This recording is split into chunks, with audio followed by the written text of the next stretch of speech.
అన్నా నీకు ఈ విషయం తెలిసిందా? రేవంత్ రెడ్డి అన్న హైకోర్టులో న్యాయం జరగలేదని సుప్రీంకోర్టు పోతున్నట్టు అన్న. ఓరి పిచ్చి తమ్ముడా, రేవంత్ రెడ్డి అన్న హైకోర్టు పోయినా సుప్రీంకోర్టు పోయినా బీసీ ప్రజలకు న్యాయం చెయ్యడు తమ్మి. ఆలోచించు కొద్దిగా. ఎందుకన్నా అట్లా అంటావు? ఎందుకంటావా తమ్మి? రేవంత్ రెడ్డి అన్న బీసీలకు న్యాయం చేయడం కోసం రిజర్వేషన్స్ ఇస్తాడు. మాధవ్ రెడ్డి అన్న మేము అన్యాయం అయిపోతాం, బీసీలు ఏమన్నా కాకోకని కేసు వేస్తాడు.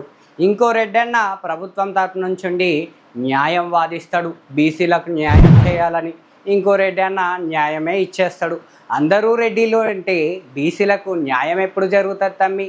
అయినా కూడా అధికారం ఒక్కసారి వచ్చాక కింది స్థాయికి ఇవ్వాలని ఎక్కడైనా ఆలోచన చేస్తారా? ఈ మాత్రం ఆలోచన చేయవా? అండ్ ఇంకో విషయం నువ్వు మర్చిపోతున్నావు తమ్మి, ఏంటంటే పంచాయతీరాజ్ చట్టంలోనే 285 సెక్షన్లోనే ఉంది 50% మించితే ఆ రిజర్వేషన్ రద్దు అవుతుందని. ఈ ప్రభుత్వానికి తెలియదంటవా? సాధారణ ప్రజల మనకే తెలుసు, ఈ ప్రభుత్వానికి తెలియదంటవా? తెలిసే హైకోర్టు అంటారు, సుప్రీంకోర్టు అంటారు, ఇంకో చోటగా అంటారు. మనల్ని ఎర్రోళ్ళ చేయడానికి ఏదైనా చేస్తారు. మనం ప్రశ్నించినంత వరకు ఇది ఇలాగే ఉంటుంది తమ్మి.